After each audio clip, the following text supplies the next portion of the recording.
je prie que nous puissions voir les profondeurs d'amour de Dieu dans le pardon qu'il nous a donné à chacun d'entre nous. Un des versets qui m'a le plus marqué dans mon parcours personnel, c'est cette phrase qui dit « Nous étions ténèbres ». Et tout à coup, mon esprit s'est ouvert et j'ai vu que nous étions. Pas nous avons un peu de ténèbres, mais que nous étions ténèbres. Et que c'était très douloureux pour le Père qui n'avait pas prévu que nous serions ténèbres. Il n'avait pas prévu ça du tout. Et non seulement son cœur s'est déchiré, mais le mien, lorsque j'ai vu que j'étais ténèbres, alors mon cœur a poussé un grand cri vers Dieu en disant « Ah, mais je comprends. Je comprends que puisque nous étions ténèbres, il a fallu que lui me fasse devenir lumière. » Et c'est ce que dit ce passage dans le Nouveau Testament, alors que nous étions ténèbres, maintenant nous sommes devenus lumière. Et ça aurait été impossible par nous-mêmes. Mais l'amour de Dieu l'a fait. Le Père, de toute éternité, un agneau immolé qui nous a rachetés et qui nous a donné le grand, grand cadeau de la liberté, du choix. Tu as le choix de la vie, tu as le choix de la mort. Tu as le choix de devenir libre en moi, en Christ, mon Fils, ou pas. Mais tu peux devenir lumière alors que tu es, à ta naissance humaine, ténèbres. Et c'est ce grand cadeau du pardon que Dieu nous a fait. Je crois qu'il faut le mettre dans ce contexte-là. La définition du pardon, je vous la donne. Le véritable pardon libère, laisse partir une personne qui nous a offensés. Laisse aller. D'une certaine manière, il a fallu que dans le cœur de Dieu, il se passe aussi un chemin, un immense chemin, du mauvais choix qu'ont fait Adam et Ève. Et le Père aurait pu vraiment rester dans sa colère. C'est pas ce qu'il a fait. Comme un papa aimant, il a tout de suite trouvé sa solution. Et en fait, le pardon, il annule une dette qui est en suspens. Dette annulée. Vous savez, si vous avez une grosse dette dans votre vie, imaginons une grosse dette, hein, et puis quelqu'un vient vous dire « J'ai payé cette dette, tu es libre de ça ». Tout ce que vous avez pu imaginer lorsque la dette était sur vos épaules, que vous ne pouviez pas payer, tout à coup, ça s'envole d'un seul coup. Et je crois que c'est ça le cœur de Dieu. Dieu a voulu nous libérer d'une dette insupportable. Et cette dette, nous allons le voir, ce n'était pas seulement une somme d'argent, hein. C'était juste que la nature que nous étions devenus par le mauvais choix d'Adam et Ève et par le fait que la nature qui était en Adam et Ève, la nature humaine, mais en relation avec Dieu, qui s'est brisée, ce qu'on appelle la chute. Hors de cette relation, Adam et Ève se sont retrouvés hors du jardin. On a l'habitude de le dire comme ça. Moi, je préférerais dire hors de la gloire de Dieu, hors de la présence de Dieu, hors de la vie de Dieu. Et la vie, le souffle de Dieu les a quittés. Dieu était toujours là, mais le souffle les a quittés. Le roar les a quittés. Et il a fallu toute l'histoire que vous connaissez, lisez la Bible si vous ne la connaissez pas, pour qu'ensuite Jésus revienne pour nous redonner quelque chose que nous avions perdu.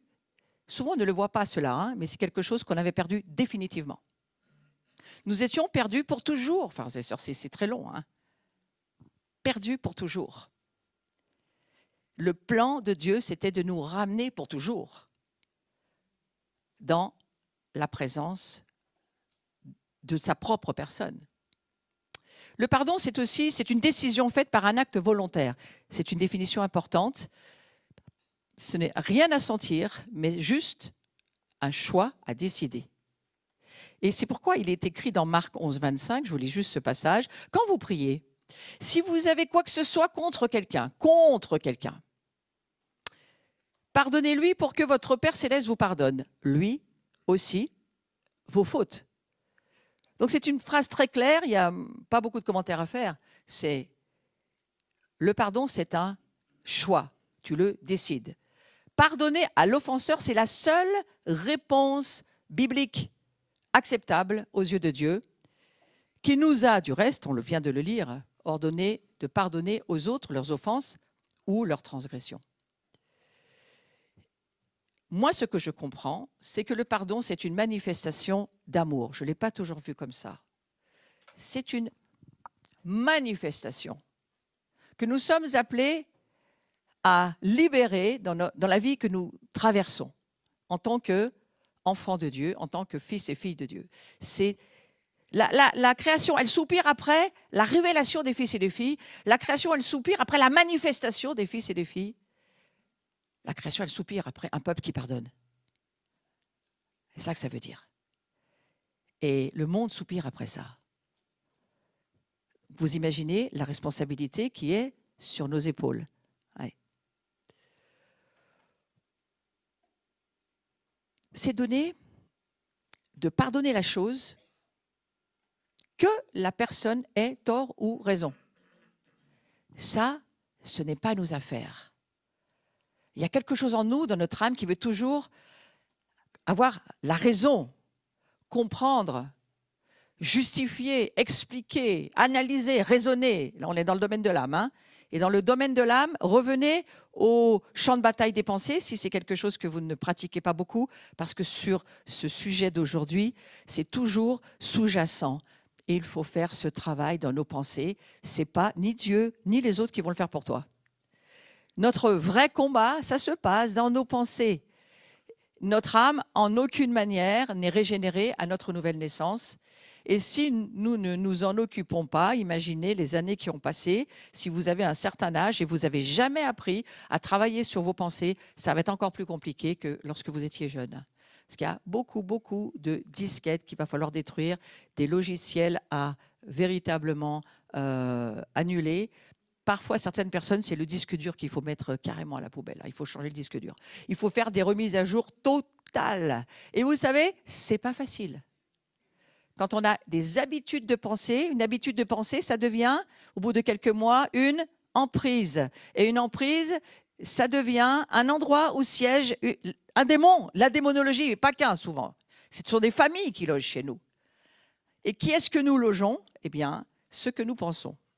L'homme est tel que sont les pensées de son âme. Ça, c'est un proverbe. Hein. Et il y a un verset qui dit même les arrière-pensées de son âme. Comment les connaître? Oh, ne soyez pas inquiets, il y a le Saint-Esprit et lui, va vous rappeler toutes choses, pas que les bonnes. Il va vous rappeler aussi parfois des mauvaises choses, mais qui vont être très utiles pour nous parce que ça sera l'occasion de faire taire le diable et de faire de la place au cœur de Dieu dans notre cœur. C'est l'idée. Donc, ce pardon de Dieu pour nos péchés, il est fondé sur l'amour pour nous, en aucune manière sur notre mérite. Je le redis parce que toute personne qui va entendre cet enseignement doit se dire « Mais quel scandale cette grâce de Dieu quand même !» C'est un scandalone. Ça fait tomber l'esprit de ce monde et ça fait grincer des dents la religion. J'appelle religion toute manière de penser qui ne se fonde pas sur la foi, mais sur la loi. Ouais. Nous sommes sauvés par la foi, pas par la loi. Et vous avez toujours quelques esprits religieux chez certaines personnes qui vont venir vous dire, vous ramener le fait que la grâce, oui, mais la grâce, point. La grâce, point. Ouais, mais tu es dans la surgrâce. La grâce, point. Je ne vois pas de surpoids dans la grâce. La grâce est la grâce. Ouais. Et c'est un scandale. Pour qui? Pour tout religieux qui veut mettre une part de mérite dans son salut. N'y touchez pas à cette grâce. Ne l'offensez pas à cette grâce. Sans quoi ça fume dans les cieux. Ouais.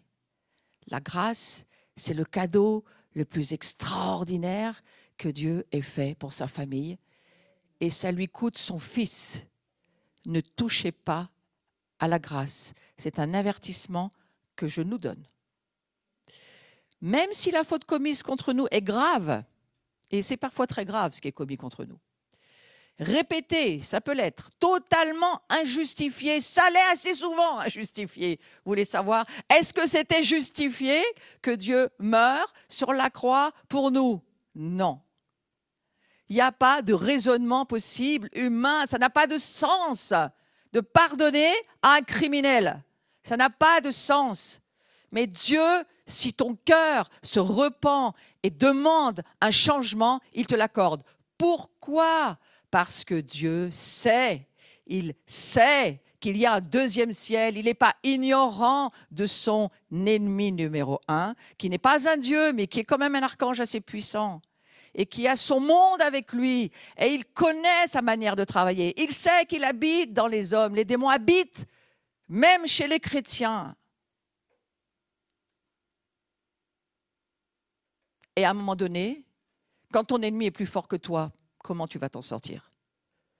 Parce que c'est ce que Dieu va dire dans l'Écriture. Tes ennemis, c'est-à-dire les démons, sont plus forts que toi. Et ils habitent chez toi. Comment? Seigneur, on va faire comment? Mais il y en a un qui est plus fort qu'eux. Il y en a un qui vit chez toi qui est encore plus fort que toutes ces familles qui peuvent même aussi vivre chez toi. Ouais. Et celui-ci, il s'appelle Dieu. Lui, c'est un Dieu. Lui, c'est l'Esprit Saint. Et il combat pour que tu deviennes ce que tu es légalement dans les cieux, mais que sur la terre, tu as du mal encore à rejoindre. Est-ce que Dieu t'en veut? Non, il nous a dit que Jésus était un chemin. Mettez-vous de la grâce, s'il vous plaît, vous-même sur vous-même. Pardonnez-vous ce que vous n'arrivez pas à vous pardonner. Qui êtes-vous pour vous juger alors que Dieu l'a déjà fait? Il a déjà dit, tu es mon champion, tu es ma championne, je vais t'aider. Celui qui vit en toi, il est plus fort que celui qui vit dans le monde, dont nous faisons partie, bien sûr. Un pardon refusé ou même ajourné, ça va créer une ouverture à l'intérieur de nos vies, et ça va permettre au diable de rentrer. Quand on parle d'une porte, c'est pour rentrer ou sortir. Donc le diable, il a deux possibilités. Chez nous, il rentre ou il sort. Les deux sont possibles. Et s'accorder avec Dieu, en donnant ce cadeau à autrui, va fermer la porte au diable. C'est quelque chose qu'il faut comprendre. Je vous le lis dans Éphésiens, chapitre 4, versets 26 à 27. Si vous vous mettez en colère, je ne prophétise pas, mais ça va vous arriver. Si vous vous mettez en colère, ne péchez pas. Dieu ne dit pas que ça ne va pas arriver. Il dit, si ça vous arrive, s'il l'écrit, c'est que ça va certainement arriver. C'est certainement déjà arrivé. Ne péchez pas, que le soleil ne se couche pas sur votre colère. On va en reparler cet après-midi. Ne donnez pas accès au diable. C'est un avertissement. Satan a des accès quand on lui donne des accès. Comment est-ce qu'on donne un accès au diable? En ne pardonnant pas ou en nous couchant sur la colère.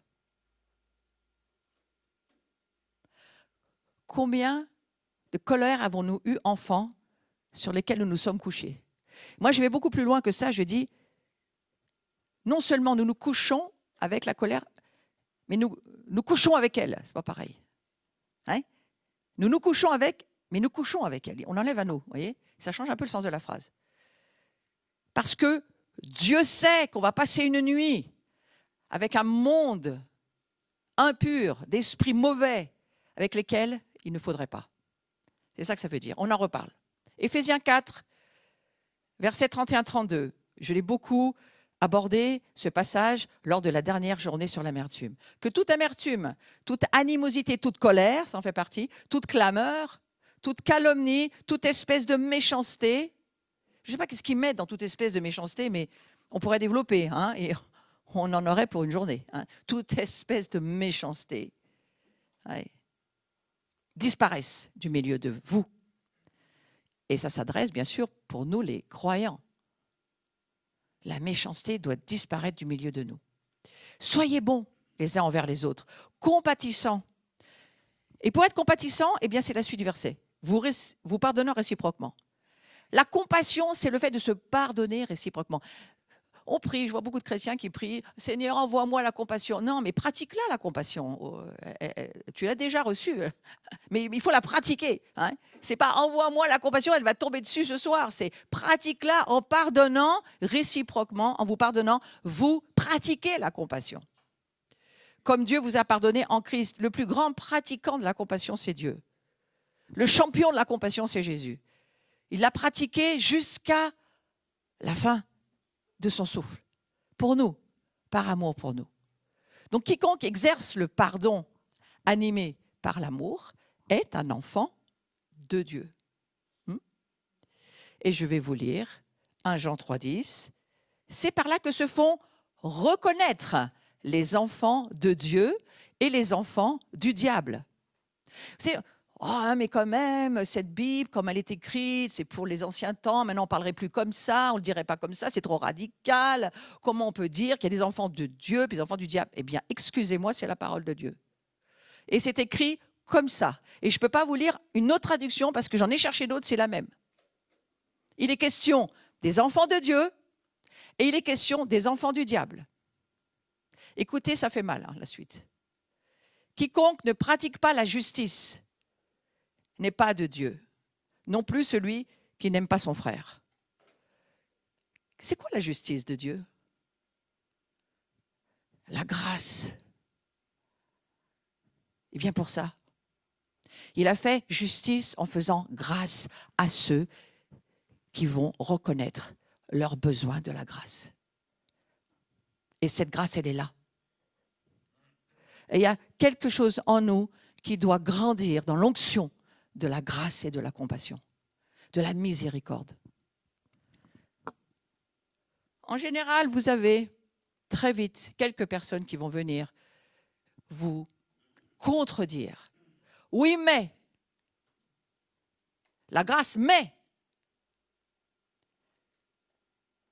Dans ce verset, je ne vois qu'une chose. Se font reconnaître les enfants de Dieu, ceux qui pratiquent la justice de Dieu. Ceux qui ne pratiquent pas la justice de Dieu ne sont pas les enfants de Dieu. S'ils ne pratiquent pas la justice de Dieu, ils sont les enfants du diable. J'ai dit Seigneur, oh. C'est pourquoi le sujet du pardon est très important. Quiconque ne manifeste pas l'amour, incluant le pardon, j'ai repris cette pensée de Derek Prince. Je vais me cacher derrière un docteur de la loi pour qu'on ne vienne pas me faire des commentaires sur ce sujet. Allez parler à Derek Prince. Vu qu'il est au ciel, vous aurez un peu de mal. Quiconque ne manifeste pas l'amour, incluant le pardon, est un enfant du diable. Donc il y a en nous quelque chose qui doit retrouver la crainte de Dieu. La crainte de Dieu. On a peur de ne pas être saint comme Jésus est saint. La révélation de la sainteté de Christ, lorsque nous l'adorons, lorsque nous communions avec lui, que nous sommes en relation avec lui par tout un tas de choses, et qui fait que nous savons qu'en nous, il est saint. Nous le devenons parce que lui, il l'est en nous. Ça doit nous amener le repos. Et ce qui doit continuer dans notre esprit, c'est « je veux pratiquer la justice de Dieu ». C'est de faire grâce et d'amener la grâce et de parler de la grâce et d'expliquer cet amour extravagant de Dieu pour nous, ce pardon scandaleux pour le monde et la religion. Je parle en termes de une loi qui, soi-disant, pourrait nous justifier, ce qui est totalement impossible et impensable si nous lisons le Nouveau Testament. Donc l'absence de pardon, ça constitue un des obstacles majeurs à la prière. On peut aussi appeler cette absence de pardon, on va y revenir, l'offense, parce qu'une offense, ça vient toujours d'une absence de pardon, ou le ressentiment, c'est la même chose. C'est aussi le fait d'être offensé, coléreux, énervé, d'avoir quelque chose contre quelqu'un, ou encore se sentir blessé. Tout cela, c'est dans ce domaine dont nous allons aller aujourd'hui. Le véritable pardon libère, il annule une dette que l'on nous devrait. Qui sommes-nous pour dire ils me doivent quelque chose. Si ce n'est une âme qui fait du calcul. Ouais. Quand quelqu'un t'en veut ou que tu en veux à quelqu'un et que ce n'est pas réglé, eh bien, sache qu'il y a quelque chose qui va t'enchaîner, qui va te tenir dans ce « il me doit ». Qu'a dit Jésus à propos de notre colère ou de notre énervement contre quelqu'un? On va lire l'Écriture, Matthieu 5, 22. Eh bien, moi, je vous dis, celui qui se met en colère contre son frère sera traduit en justice. Écoutez bien, celui qui lui dit « imbécile », encore c'est un petit mot aujourd'hui, avec tout ce qu'on entend dans les médias. Je le trouve gentil, moi, ce mot. Celui qui dit « imbécile » à son frère passera devant un tribunal. Et celui qui le traite de fou est bon pour le feu de l'enfer. Là, vous vous dites, Matthieu, il s'est énervé, là. Il y a quelque chose il devait être énervé lui-même. Ouais. Sauf que lui prenait des notes de ce que disait Jésus. Donc, on a peut-être un petit peu faire attention à notre manière de considérer l'Écriture. Ouais. Je vous lis la Bible amplifiée, histoire d'en rajouter un tout petit peu. Moi, je vous dis que celui qui est constamment en colère contre son frère, donc celui qui est constamment offensé, celui qui est constamment désagréable, constamment blessé, constamment fâché, vous avez des gens comme ça, c'est toxique, mais vous avez des personnes constamment énervées, ou bien éprouve de la méchanceté, qu'il ait une grande ou une petite intimité envers lui, sera passible de jugement. C'est une autre traduction. Donc le manque de pardon, l'offense, les blessures, le ressentiment, le fait d'être désagréable, ce sont des coupes grasses. Alors là, j'y reviens pas, c'était le samedi précédent. Allez réécouter, affronter l'amertume si besoin est dans votre vie. Mais ce sont des coupes grasses. Coupe grasse, c'est-à-dire coupe pardon. Des choses qui vous coupent de ce que l'Esprit Saint pourrait faire avec vous, en vous, pour que les choses avancent de la bonne manière, pour que la justice de Dieu puisse être pratiquée et appliquée. Eh bien, cette absence de pardon, elle coupe jusqu'à, bien sûr, notre relation avec Dieu. C'est important de le savoir. Le fleuve de Dieu ne peut plus couler à travers nous. Ce sont des obstacles aussi, bien sûr, à l'onction. Dieu veut nous mettre au pied du mur et nous dire, si tu n'abandonnes pas cette douleur, si tu n'abandonnes pas cette méchanceté, si tu n'abandonnes pas cette offense, si tu n'abandonnes pas cette blessure, si tu n'abandonnes pas ce qui, au fond de toi, amène ton cœur à se tourner d'une mauvaise manière, c'est ça que ça veut dire. Alors moi, je ne te pardonne pas non plus. Ouais. Donc les cieux deviennent de bronze dans ces cas-là, pour le croyant qui vit dans l'absence de pardon. Et ça coupe toute relation avec Dieu. Ça nous amène au bout d'un moment à être complètement insensibles. Oui, mais j'entends pas Dieu, c'est curieux. Je viens dans la réunion, dans les églises, je cherche, mais j'entends pas Dieu. J'ai pas d'écoute. Alors cherche dans ton cœur s'il n'y a pas quelque part un coupe-grâce qui s'appelle le non-pardon. Ça pourrait être ta réponse. Cette absence de pardon, elle rend malade, on va le voir, elle ouvre, bien sûr, je l'ai déjà dit, une porte au diable. Et de nos jours, il y a des milliers de personnes qui souffrent dans les hôpitaux de cancer, d'ulcères, de maladies graves, parce qu'elles ne pardonnent pas.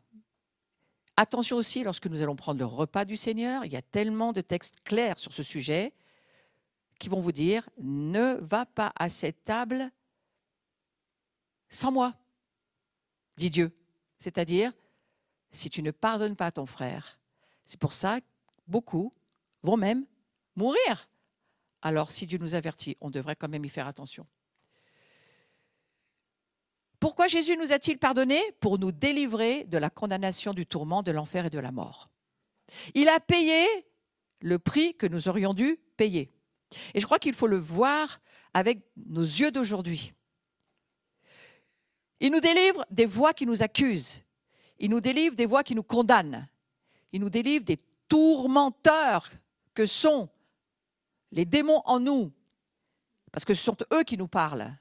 Et souvent même à notre propre personne. Et qui nous déprécient et qui nous amènent à nous sentir toujours accablés, désespérés.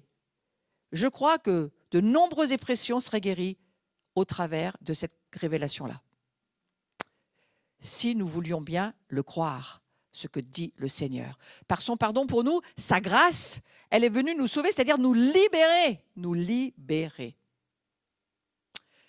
Nous sommes pardonnés de tous nos péchés, de toutes nos iniquités, de toutes nos offenses, de toutes les iniquités des pères, des mères, des générations précédentes. C'est cela dont il est question sur la croix. Et cette mort de Christ, c'est notre salut. C'est lui qui est mort à notre place. Avait-il besoin, lui, de quelque chose? Non, il n'avait besoin de rien.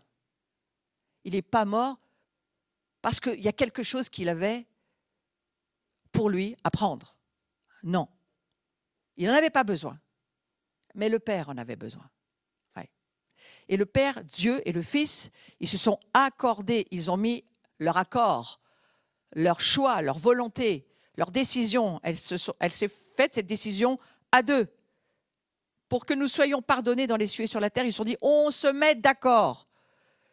Et de la même manière, nous aussi, il faut nous mettre d'accord. Parfois, il faut même se mettre d'accord dans des équipes de travail. On peut avoir besoin d'autres parfois pour donner un pardon global. Parfois, une église a besoin de se mettre en accord, non pas pour juger et condamner, mais pour pardonner et se mettre d'accord pour prendre une décision en communion. Ça aussi, c'est important. Donc, c'est une décision du cœur, ce n'est pas un sentiment. Le pardon ne se situe pas au niveau de l'âme. Bien que tu le décides dans ton âme, mais la décision, elle se fait où? Dans tes entrailles, dans ton cœur. C'est une décision spirituelle. L'homme spirituel, né de l'Esprit de Dieu, il pardonne.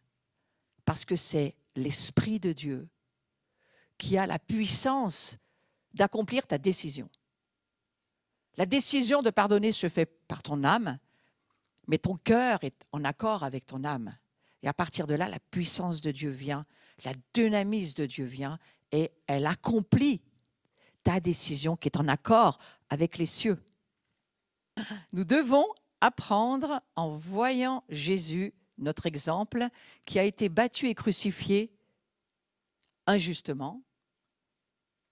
J'espère que vous comprenez que le injustement nous concerne. C'est nous qui sommes l'offense. Parce que nous étions ténèbres. Eh bien voilà, Jésus, il va nous donner l'exemple que nous devons suivre. Il a été battu, crucifié injustement, mais qui cependant, quoi qu'il ait à traverser, a pardonné.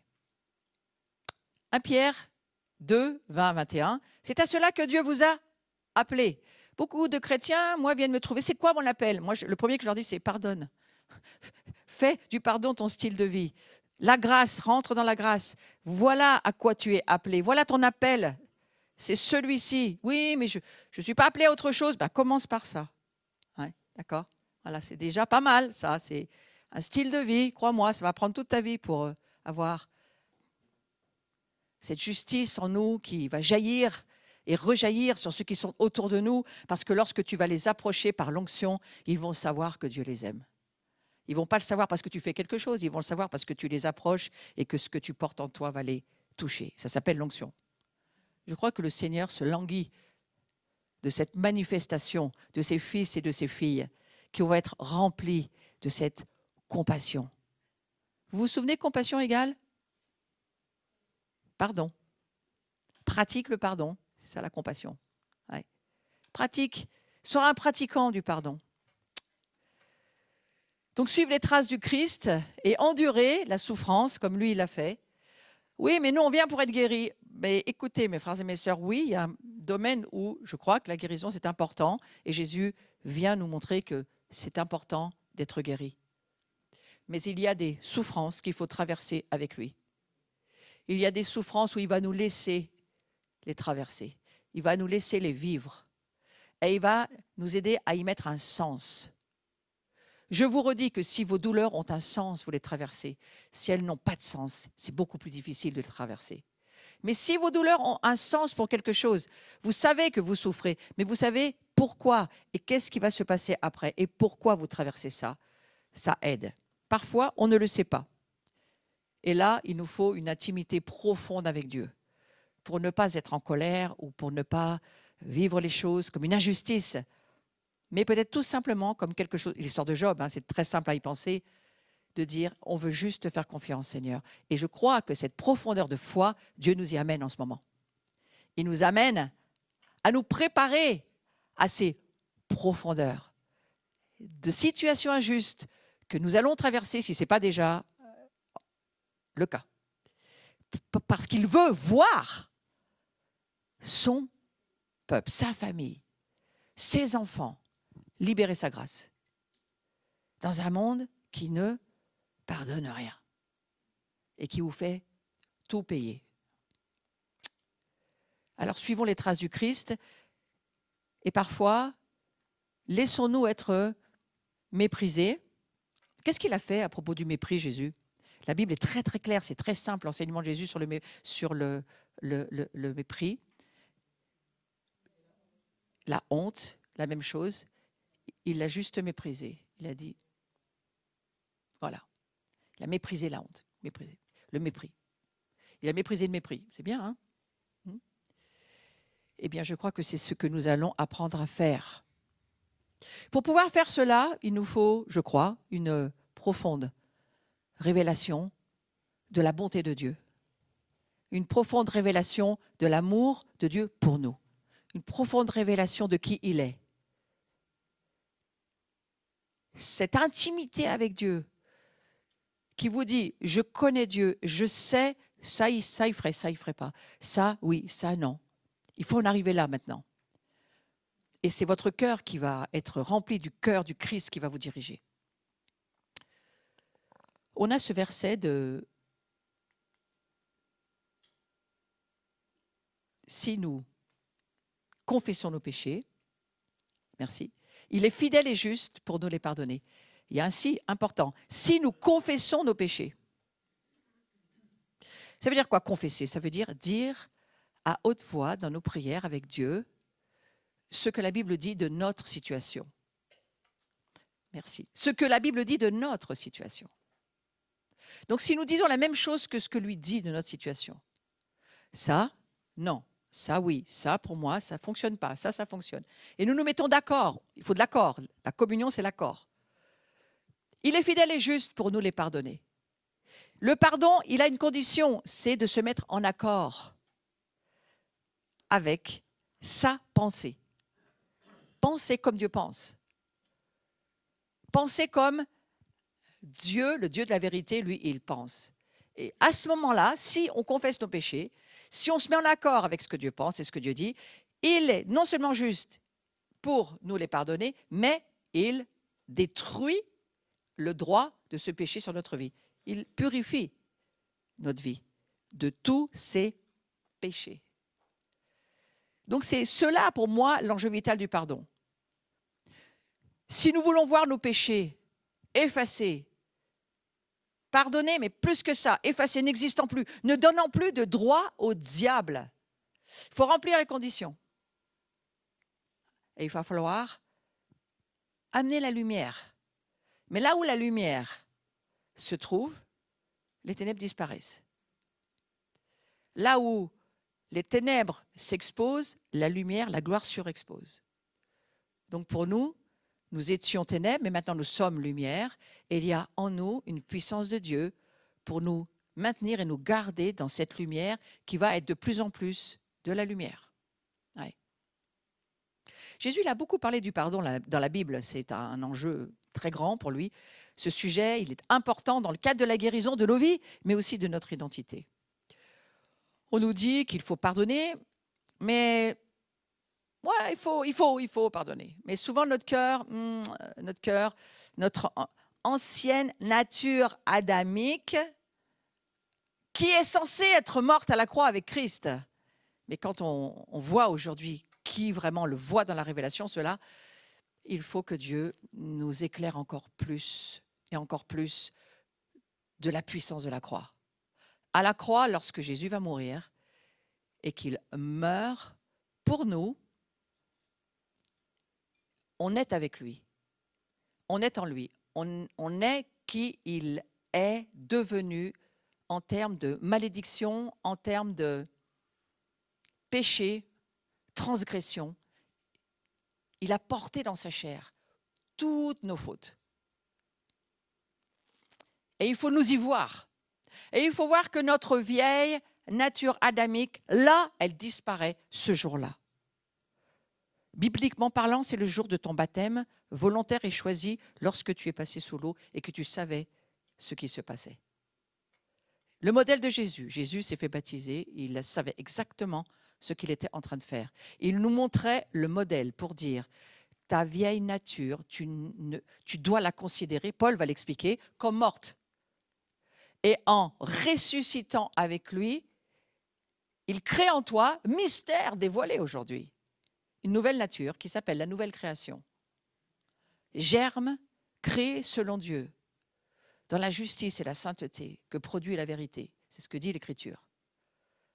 Si ça vous intéresse, venez sur mon cours du jeudi. Nous creusons dans ce sujet de plus en plus. Et nous pouvons voir que de plus en plus, ce qu'il a traversé, nous le traversons. Nous l'avons déjà traversé avec lui. Et maintenant, nous devons le pratiquer simplement. Pratiquer ce que lui nous a montré comme chemin. Et on est content que ça soit un chemin, parce que ça nous demande du temps. Du temps dans la parole, du temps pour laisser notre vie manifester ce que la Bible dit, que nous avons besoin de manifester, sans aucune condamnation, sans accusation. C'est juste que nous grandissons. J'espère que vous ne grondez pas ou que vous ne frappez pas ou que vous n'insultez pas vos enfants parce qu'ils essayent de faire quelque chose, ils n'y arrivent pas. Et alors, eh bien, on recommence. Et tu vas y arriver. Je suis sûre que vous avez entendu ça toute votre vie, votre petite enfance. Hein, quand vous n'arriviez pas à faire quelque chose, vos parents sont venus vous dire « Mais c'est pas grave, on va recommencer ensemble. » Non, en général, c'est l'anti-grâce. On rit, mais on est malade de ça. On est tous malades de ça. Parce qu'on est né dans un monde totalement tordu, où on ne nous a pas appris à fonctionner dans la grâce et dans l'amour. Alors, on va en donner des pardons aujourd'hui, hein, je vous le dis. Le Saint-Esprit va nous rappeler beaucoup de choses. Pas pour nous faire mal, pas pour nous en rajouter, non, pour nous alléger, pour nous donner le choix de nous remplir de beaucoup plus de Dieu et de laisser sortir cette horrible nature adamique qui voudrait encore nous faire croire qu'elle est là. Elle n'est plus là, elle est morte à la croix, virgule. Mais vous avez encore une âme et un corps, comme moi, je le vois, hein, et votre âme et votre corps a besoin d'être transformés, a besoin d'être purifiés, a besoin d'être pardonné, a besoin de Dieu. Besoin de grandir, de changement, de transformation. Il ne peut pas y avoir de croissance dans la gloire sans transformation. Dieu le savait. C'est pour ça qu'il nous demande de bien voir que le pardon, c'est un enjeu vital.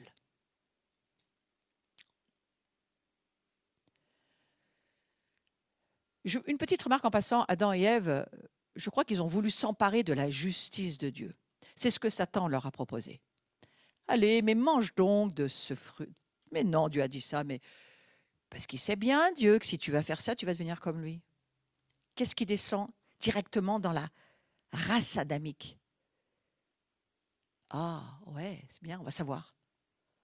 On va pouvoir choisir par nous-mêmes, décider par nous-mêmes, faire ce qu'on a envie. On va pouvoir être comme on a envie. Ça, c'est l'âme, la race adamique qui parle.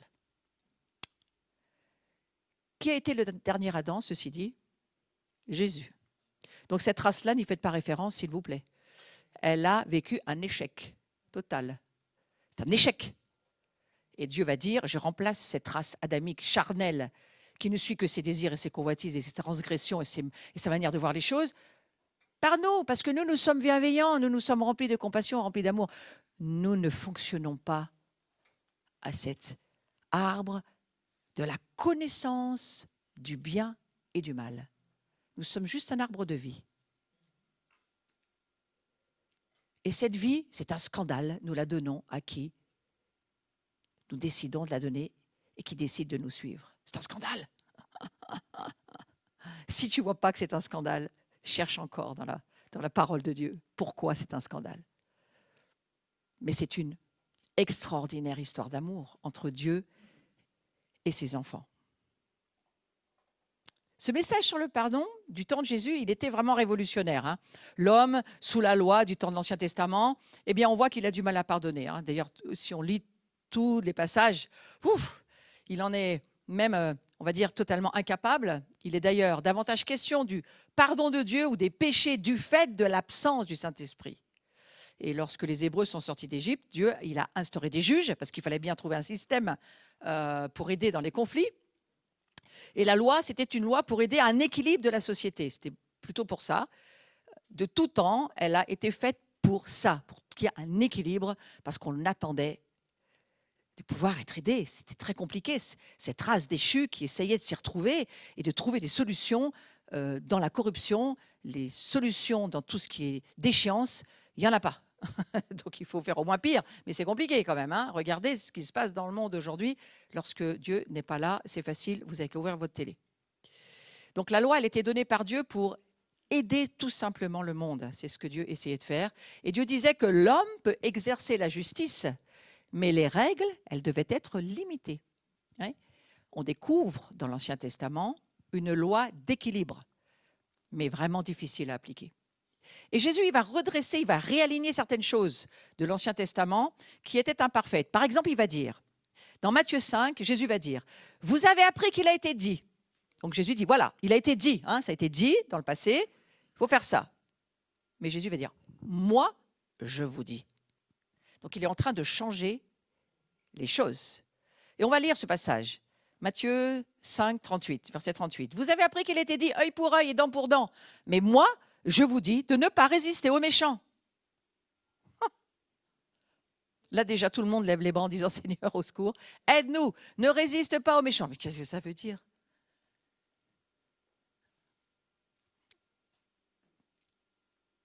Si quelqu'un te frappe sur la joue droite, présente-lui l'autre. Là, tout le monde se sent mal, là, je sais, là. On est mal, mais je lis la Bible. Je lis la Bible, je me sens aussi mal que vous, ne soyez pas inquiets. Je lis la Bible.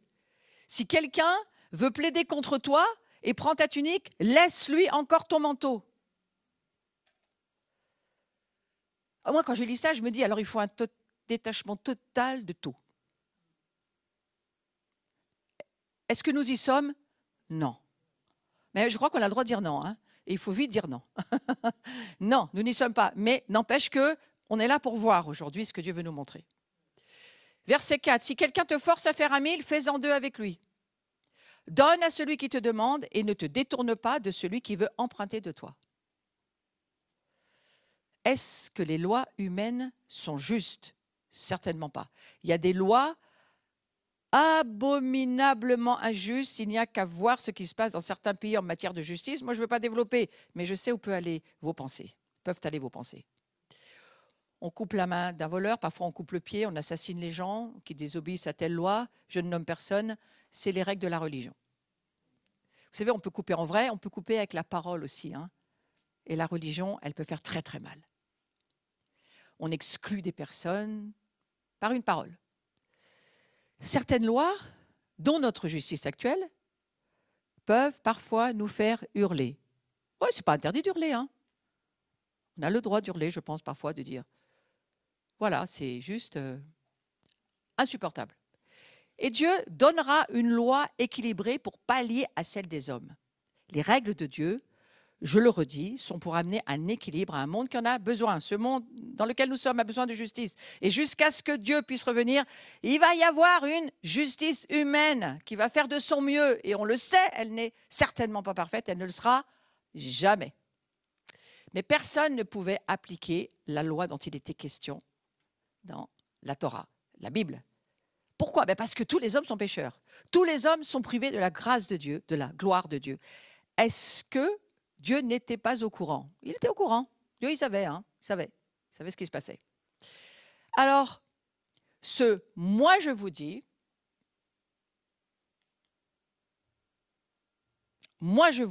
est très important. Vous avez appris qu'il a été dit, tu aimeras ton prochain, tu haïras ton ennemi. Moi, je vous dis, aimez vos ennemis. Bénissez ceux qui vous maudissent. Faites du bien à ceux qui vous haïssent. Priez pour ceux qui vous maltraitent et qui vous persécutent. Si vous avez suivi un tout petit peu ce qui se passe dans notre maison, mardi soir, nous avions une rencontre pour Shavuot. Et nous avons entendu le message de Yuval Yaneh, un frère messianique, qui nous a dit exactement la même chose. Nous aussi, nous avons besoin d'apprendre, comme Israël est en train d'apprendre, de bénir nos frères, même s'ils ne sont pas d'accord avec vous, même s'ils ne pensent pas comme vous, même s'ils ont une autre opinion que la vôtre. Ils ont le même esprit. Ils ne sont peut-être pas dans la même saison, ils ne sont peut-être pas dans la même compréhension, mais ils ont le même esprit. Et Dieu nous laisse tous être transformés là où nous en sommes. Ce que Dieu veut voir dans sa famille, c'est de l'amour, pas du jugement. La justice de Dieu, c'est de faire grâce. Donc, c'est le grand enseignement du Christ. Et moi, je vous dis, par notre chair, c'est absolument impossible. La chair n'est pas enclin aux choses de l'esprit. Ce dont nous parlons là, ce sont des choses de l'esprit. C'est l'homme spirituel dont il est question. On veut rendre ce qu'on nous a fait, et peut-être même encore plus. En général, quand on nous fait du mal, on n'est pas enclin à en redemander encore. Notre nature adamique et charnelle, elle veut rendre œil pour œil, dent pour dent. C'est comme ça, c'est une loi de la chair. Ne me dites pas que ce n'est pas vrai, parce que on ne peut pas dire que Dieu ment. La chair, tu m'as fait ça, tu vas voir. Ça va demander l'Esprit Saint, ça va demander Dieu en nous, ça va demander la vraie compassion pour pardonner l'impardonnable, sincèrement. Est-ce que nous en avons envie? Non. Est-ce qu'il faudrait qu'on en ait envie? Oui. Oui, il faudrait. Ah oui, parce qu'il n'y a pas d'autre chemin que celui-là. Et je crois qu'on entre dans les temps où l'épouse se prépare et Dieu veille sur l'épouse de son fils. Regardez le nombre de mariages qui ne fonctionnent pas. C'est juste, je crois, un signe de notre besoin. Notre besoin d'union et pas de dissolution. Et je sais à quoi vous pensez, je n'irai pas dessus, mais je le pense aussi. Faites de votre mieux pour développer une parfaite intimité avec Dieu. C'est pour cela qu'il nous faut de l'intimité. Parce que ce que Dieu nous demande, ce n'est pas humain, frères et sœurs, c'est juste pas humain.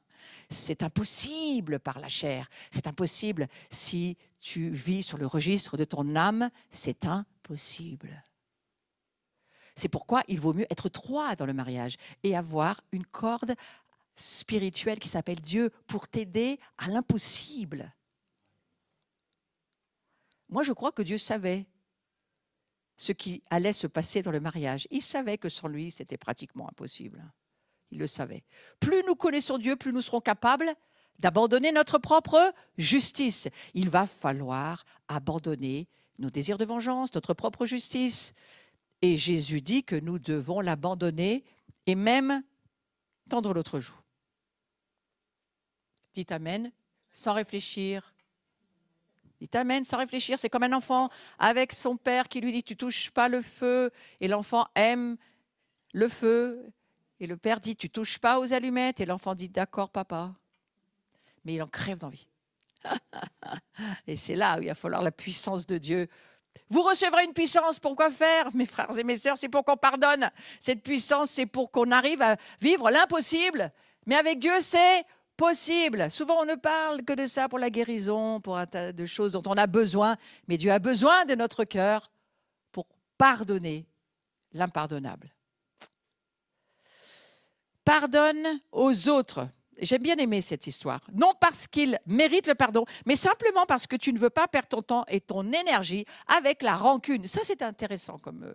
C'est très intéressant comme pensée. Plus nous connaîtrons Dieu et plus nous allons y arriver. Mais c'est difficile à la base. Et par la chair, c'est impossible. Jésus nous demande d'abandonner ces attitudes de péché dans son royaume. Lorsque Jean-Baptiste est venu et qu'il nous a dit « Repentez-vous et croyez à la bonne nouvelle », Se repentez-vous, c'est pourquoi. Ça veut dire, change tes opinions. Ne vis plus sur ta vieille nature adamique. Elle n'existe plus. Vis sur mon registre, mon nouveau régime. La nouvelle loi, c'est la loi de l'esprit. La loi de l'esprit, ce n'est pas la loi humaine, ce n'est pas la loi charnelle. Ce n'est pas le légalisme. Tu ne peux pas, par ton âme, vivre ce que je te demande. Tu vas avoir besoin du Saint-Esprit pour cela.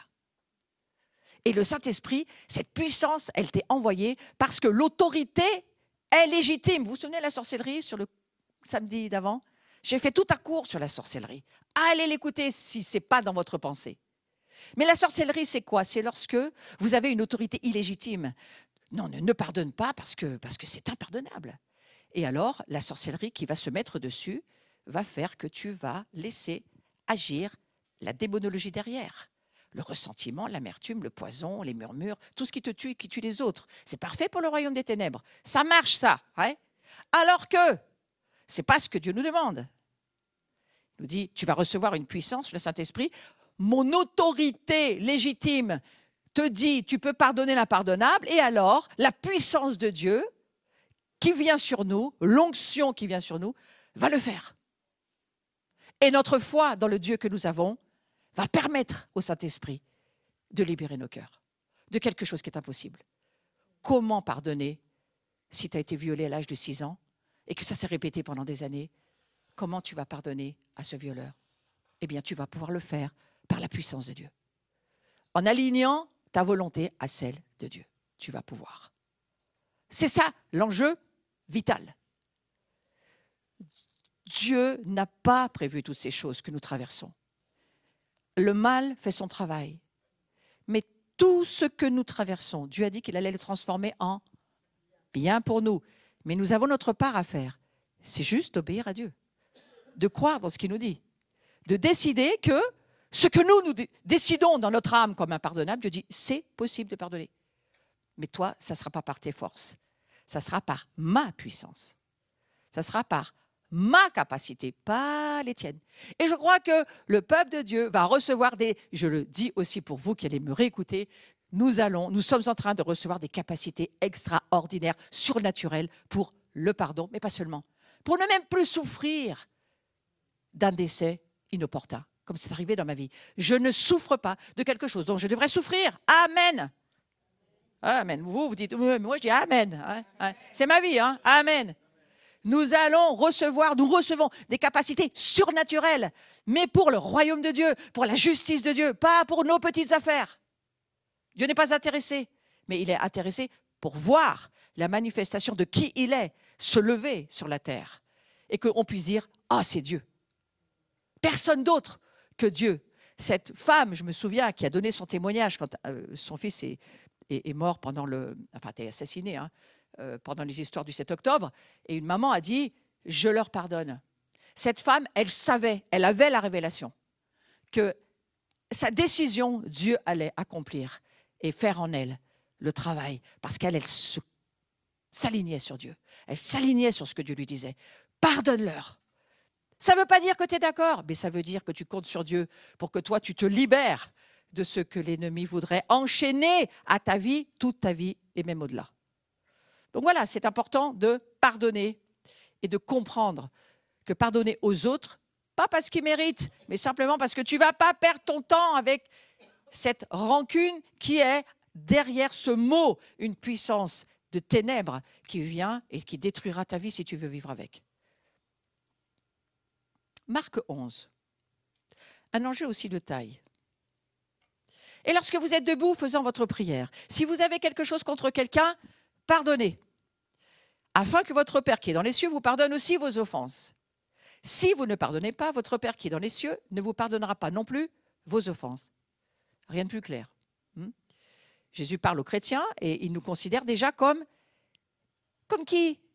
Comme des fils. Regardez, il parle en tant que Père. Votre Père.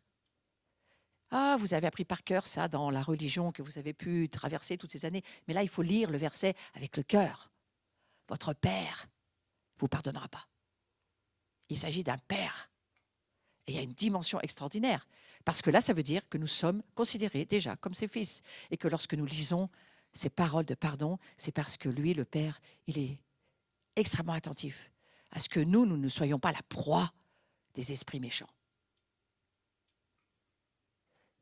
Si une grande partie du peuple de Dieu ne veut pas voir ni comprendre que nos vies peuvent être habitées par des esprits méchants, lui, Dieu, il a écrit dans son livre, il n'y a qu'à le lire. Ouais. Combien de fois Jésus est venu pour délivrer des personnes qui d'ailleurs ont même été guéries physiquement d'esprits méchants qui les habitaient. Donc Jésus nous demande bien sûr de pardonner. J'aime beaucoup ce visuel parce que je crois que c'est cela à quoi Dieu nous appelle. Notre salut dépend de notre faculté à pardonner. Je vous lis en amont Matthieu chapitre 5, versets 43-44. Vous avez appris qu'il a été dit, je l'ai lu mais je vous le relis, tu aimeras ton prochain, tu haïras ton ennemi. Moi je vous dis, aimez vos ennemis, bénissez ceux qui vous maudissent. Faites du bien à ceux qui vous haïssent. Priez pour ceux qui vous maltraitent et qui vous persécutent. Maintenant, on est sur ce verset. Voilà. C'est ce que je viens de vous lire. Afin que vous soyez fils de votre Père, qui est dans les cieux. Parce qu'il fait lever son soleil sur les méchants et sur les bons. Il fait pleuvoir sur les justes et sur les injustes. Et des fois, on trouve que ce n'est pas normal, ça. Il devrait pleuvoir que sur nous, pas sur les mauvais. Et puis, il n'y a que les bons qui devraient être bénis, puis les autres, non, parce qu'ils ne sont pas bons. Eh bien, ce n'est pas comme ça que Dieu pense. Et ce n'est pas ce qu'il est en train de nous dire. Il est en train de nous dire tout le contraire. Alors,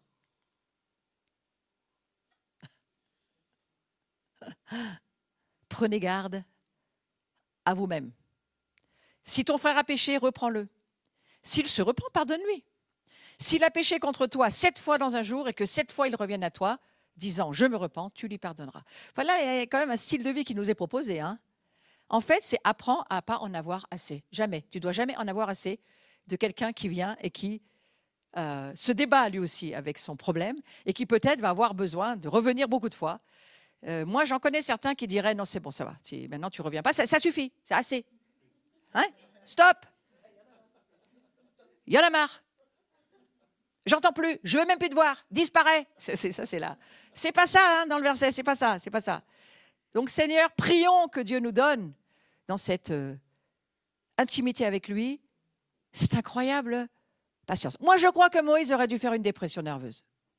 Quand je lis toute l'histoire avec Moïse et tout ce peuple qui l'emmène avec lui et qui, sincèrement, ils ne sont pas gentils. Hein. Si vous lisez l'histoire avec les Hébreux, ils ne sont pas gentils. Hein.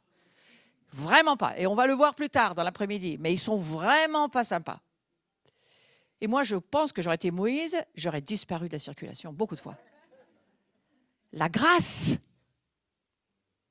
c'est qu'il n'a jamais disparu, Moïse. Une grâce. Est-ce que nous avons cette patience-là? Nous en avons besoin. Nous avons besoin. Moi, ce que j'aimerais susciter dans notre cœur aujourd'hui, c'est de dire « Oh, j'ai besoin, j'ai besoin, j'ai besoin, j'ai besoin !» Parce que c'est ça que Dieu attend. Ceux qui ont faim et soif de sa justice. Pas regarder tout ce qui ne va pas chez toi, mais faim et soif de sa justice. De dire « Mais on a besoin de ça. »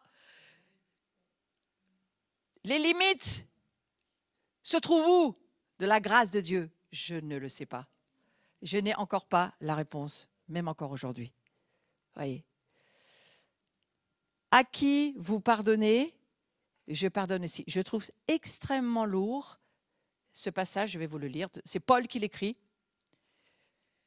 À qui vous pardonnez, je pardonne aussi. Et ce que j'ai pardonné, si j'ai pardonné quelque chose, c'est Paul qui parle, hein, c'est à cause de vous, en présence de Christ, afin de ne pas laisser à Satan l'avantage sur nous. Car nous n'ignorons pas ses desseins. Qu'est-ce que Paul est en train de dire? Il est en train de dire, si je ne pardonne pas, je sais très bien ce que le diable va faire. Et nous, si on sait ce que le diable va faire, eh bien, on va pardonner dans la seconde, je peux vous le dire.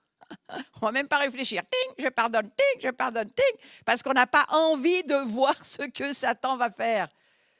Mais parfois, ce n'est pas si facile que ça. Et les persécutions, vous voyez, Israël pensait être en sécurité, tranquille. Israël pensait être tranquille.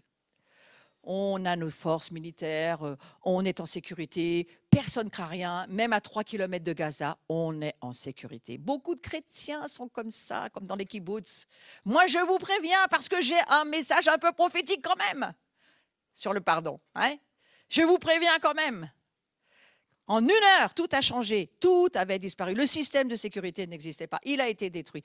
Les mauvaises décisions prises en amont par un gouvernement qui n'entendait certainement pas Dieu non plus, voilà où on en est. Et qu'est-ce qui se passe? Le massacre. L'horloge de Dieu se situe en Israël. Les temps qui arrivent ne vont pas être faciles, mais là où le péché abonde, la grâce surabonde. La grâce surabonde, frères et sœurs. Et Dieu ne viendra pas, vous ne viendrez pas dire à Dieu que vous n'avez pas entendu. Et Dieu ne dira pas qu'il n'a pas parlé. Il a parlé. Les temps sont ce qu'ils sont. Le peuple n'était pas prêt. Le gouvernement n'était pas prêt. Personne n'était prêt en fait. Alors certains ont vécu des miracles, quelques-uns, pas tous, hein, et beaucoup de choses terribles qu'on a entendues. Préparons-nous. Mais là, on a une puissance que même si nous traversons des choses, et on en traversera certainement très difficiles, on a un gouvernement ici qui ne doit pas changer dans nos cœurs. On a un gouvernement, celui de Dieu, en nous. Et si on n'arrive déjà pas à le pratiquer sur des petites choses maintenant, comment on va faire plus tard, quand ça sera des choses beaucoup plus grandes? C'est pourquoi le Père nous convoque et nous aide et nous parle. Et nous-mêmes, nous serons des modèles pour beaucoup d'autres autour de nous et nous allons en aider beaucoup. Nous portons tous, en termes de personnes, d'autres personnes que nous influençons. Soyez des influenceurs sur ce gouvernement qui nous est proposé. Des influenceurs sur la puissance du gouvernement que Dieu met dans nos cœurs, celle du pardon, c'est extrêmement important. Donc ce sont des paroles déterminantes. On pardonne 1 fois, 2 fois, mais comme je le dis, en général, on a des limites, nous. Hein. Ah, mais moi j'ai des limites, hein. Eh bien, dites à votre âme, non, t'en as pas. Ouais? Non, t'en as pas. Pas dans ce domaine.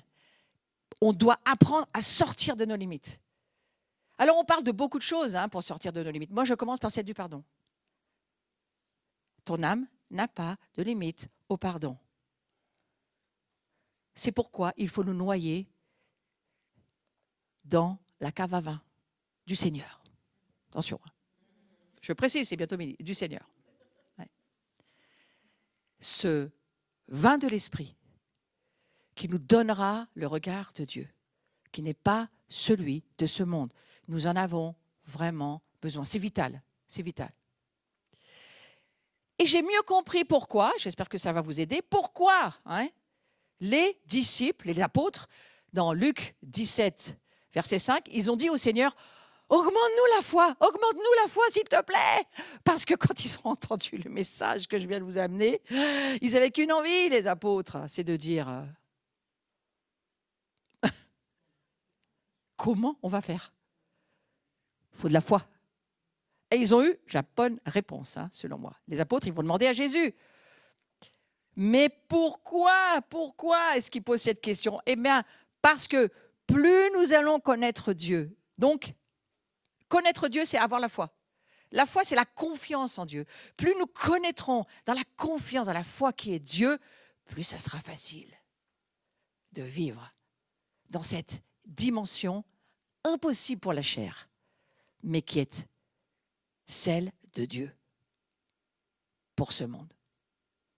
Et l'Église, je crois que c'est la première qui est en ce moment mise au test. Ce n'est pas une épreuve, j'appelle ça un test. Le pardon, c'est bien une question de décision, mais si on n'a pas la ferme assurance que Dieu va faire justice, le pardon risque bien de ne pas être donné.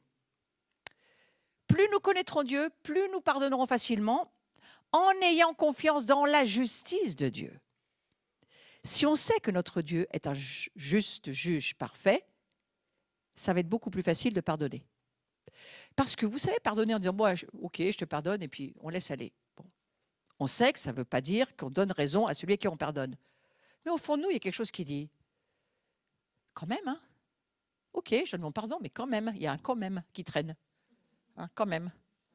Si tu connais Dieu, tu dis, ouh, ben, ça sera pire avec Dieu qu'avec moi. Ah oui. Parce que ça ne veut pas dire que Dieu, lui, il ne va rien faire. Dieu, il juge. Mais je trouve beaucoup mieux de laisser Dieu juger que nous. Et pour certaines personnes, ça sera certainement pire que si c'était nous. Mais ça ne me regarde pas. Mais je le pense quand même. Et moi, je pardonne. Parce que ce n'est pas moi, je ne suis pas juge, moi. Mais plus nous connaîtrons Jésus, plus nous connaîtrons le Père, plus nous aurons confiance dans la justice parfaite du Père et du Fils, plus ça sera facile de pardonner. Parce que ce n'est pas à nous de nous occuper des affaires de justice, c'est à Dieu. Je sens que vous calculez dans votre esprit. Mais il est bien de le faire. Il est bien d'y réfléchir. Ouais. Pardonner, ça ne veut pas dire qu'il ne se passera rien. Ça veut dire que vous n'êtes pas le juge. Et que ça ne vous regarde pas. Le jugement, il est spirituel. Donc, vous aurez peut-être des affaires à juger. L'Église a des affaires à juger. Elle le fait. Mais il faut entendre Dieu. Ouais. C'est important d'entendre Dieu. On recherche la pensée de Dieu. Écoutez ce que va dire Jésus. Ça m'a beaucoup plu, cette histoire. Alors évidemment, le temps de Dieu, il est parfait. Donc parfois, vous ne voyez pas les choses avoir été... Vous avez donné votre pardon, mais la personne, elle est toujours là à courir à droite à gauche, ou la situation n'a pas changé, ou les gens qui en avaient contre vous pour une situation d'injustice, c'est toujours pas réglé. Mais Dieu est au courant et il a ses temps. Et il a la mémoire, Dieu, il a de la mémoire. Et s'il oublie les péchés qui ont été confessés, il y a beaucoup de choses qu'il n'oublie pas si ce n'est pas confessé, parce que je pense qu'il a une très bonne mémoire, Dieu. Plus vous connaissez Dieu, plus c'est facile, je vous le redis. Et la voix de Dieu, elle est parfaite. Maintenant, regardez celle-ci. Vous connaissez l'histoire de la veuve vraiment casse-pied? C'est Luc 18. Je vous la lis, cette histoire, parce qu'elle est intéressante. Jésus leur adressa une parabole pour montrer qu'il faut toujours prier et ne point se relâcher. Il dit, il y avait dans une ville un juge qui ne craignait pas Dieu et qui n'avait d'égard pour personne. Déjà, ça nous rassure parce qu'il n'y a pas que maintenant. Bon, voilà. Il y avait aussi dans cette ville une veuve qui venait lui dire, fais-moi justice de ma partie adverse. Et pendant longtemps, le juge, donc, il refuse. Mais ensuite, il dit en lui-même, quoique je ne craigne pas Dieu et que je n'ai pas d'écart pour personne, néanmoins, parce que cette veuve m'importune, je lui ferai justice afin qu'elle ne vienne pas sans cesse me rompre la tête. C'est un peu ce que vous voyez là. Et le Seigneur ajouta, entendez ce que dit le juge inique. Iniquité, ça veut dire tordu. C'est, ceux qui vivent sans Torah, c'est ceux qui vivent sans enseignement, sans droiture. Donc l'iniquité, c'est tout ce qui est tordu. Donc ce juge, il est tordu. C'est rassurant pour nous. Entendez ce que dit le juge inique. Dieu ne fera-t-il pas justice à ses élus qui crient à lui jour et nuit et ne tardera-t-il à leur égard? La question que va poser Jésus. Je vous le dis, il leur fera promptement justice. Mais quand le Fils de l'homme viendra, trouvera-t-il encore la foi sur la terre? Comment vous comprenez cette histoire? Moi, je la comprends de cette manière-là. Ce juge, il ne pratique pas la justice de Dieu. Il est très lucide sur lui-même, il se connaît très bien, il sait très bien que tout est tordu. Même de ce temps-là, c'était déjà comme ça. Cependant, ici, Jésus nous dit ce que le juge dit. Et on doit l'entendre. Je lui ferai justice afin qu'elle ne vienne pas me rompre la tête, me casser la tête, en fait. Et cette veuve, pourquoi elle a fait ça? Parce que je pense qu'elle était peut-être un peu au courant que ce juge, c'était pas quelqu'un de facilement accessible. Et selon moi, il n'était pas très aimé non plus. Mais elle a quand même insisté. Parce qu'elle voulait voir une solution à sa situation. Et elle avait confiance dans ce juge dans lequel on ne devrait pas avoir confiance. Elle avait confiance. Et vous savez quoi, ce que je crois, moi? Que Dieu, il est au-dessus de ça. Il est bien au-dessus de la situation que nous, on pourrait voir avec nos yeux humains. Dieu, il voit cette veuve, et c'est le Dieu des veuves et des orphelins, et il va faire sa volonté au travers d'un gars qui est totalement tordu. C'est ça la foi. mais c'est pas la bonne personne. C'est pas la personne qui t'intéresse. C'est ta foi dans le Dieu qui va intervenir dans ta situation qui, de toute façon, elle est tordue, ta situation sur cette terre. Aucun homme n'est juste. Ah oui, d'accord. Je vous laisse 1 minute pour réfléchir. Ça demande de la foi. Et même si cette situation dans laquelle tu te trouves, elle est imparfaite, Dieu, lui, il est au-dessus de l'imperfection. Et il habite dans ton cœur. Et il entend tes prières. Et il sait qui c'est que tu vas voir. Et il est capable de changer la situation et de rendre droit un juge tordu. Et de faire justice à sa manière. Ah, ça demande de la foi. Ça demande de la foi. C'est pour ça qu'il va dire, voilà, est-ce que je vais encore trouver de la foi? Est-ce que sur cette terre, va dire Dieu, est-ce qu'ils vont encore croire qu'on est capable de faire quelque chose? Au lieu, et eux, ils veulent voir avec leurs yeux charnels des choses qui devraient être comme eux, ils veulent, mais ça ne sera jamais comme ils veulent, et ça ne sera jamais droit, et ça sera toujours tordu. C'est nous qui sommes droits, là-haut. Amen? Et j'ai passé un petit peu de temps sur cette histoire avant cette journée. Je me suis dit, oh, moi, je voudrais cette foi-là, vraiment, vraiment, vraiment. Et le monde autour de vous va vous dire, mais non, mais c'est pas la bonne personne. Non, mais tu sais, tu devrais pas prendre ce juge-là. Non, mais tu devrais aller voir quelqu'un d'autre, parce que ça, c'est pas la bonne personne. Hein. Moi, je la connais, hein, je sais tout ce que... Et Dieu qui dit, allô, nous sommes là. Voudriez-vous prier? Nous sommes là. Voilà. Dieu est attentif. Là, il y a une grande leçon, hein, aux personnes qui ne sont pas prises en compte.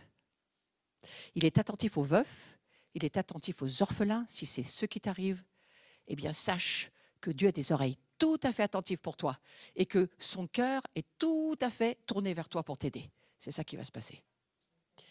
Mais la question qui se pose, voilà, et c'est la grande question à l'heure actuelle.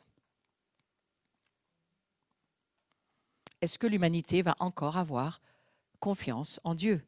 Et si les gens perdent la foi en Dieu, comment vont-ils pouvoir faire confiance à Dieu pour la justice? Et encore pire, comment est-ce qu'ils vont pardonner? Tu ne peux pas pardonner si tu ne connais pas Dieu. Ce n'est pas possible. C'est un pardon charnel, mais ce n'est pas un pardon spirituel. Donc c'est la grande, grande question pour ces jours. Le manque de foi est lié au manque de pardon. Il a besoin de la foi pour laisser Dieu rendre sa justice. Il a besoin de la foi pour renoncer à sa propre justice. Nous devons renoncer à notre propre justice humaine. Ces temps vont être marqués par l'iniquité et notre propre justice pourrait bien régner si nous perdons notre confiance en Dieu.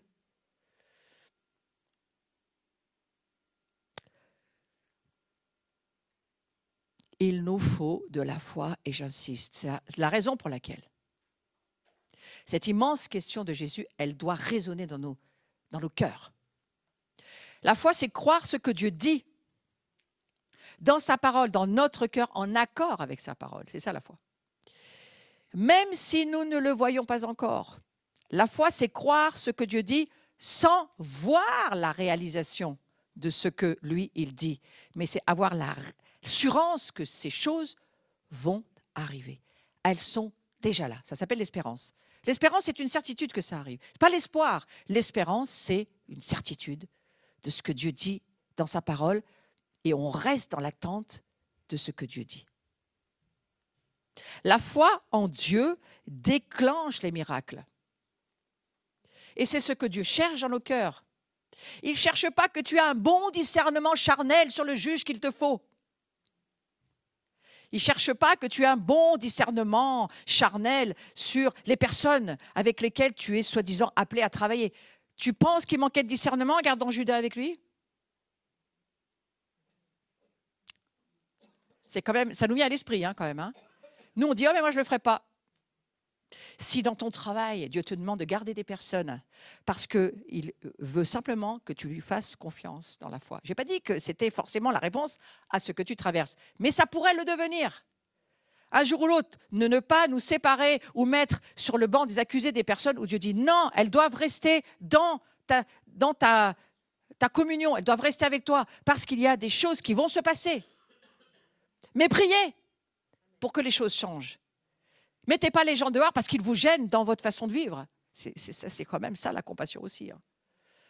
Moi, ça a toujours été une grande question. Hein, les apôtres que Jésus a choisis, c'est particulier. Hein.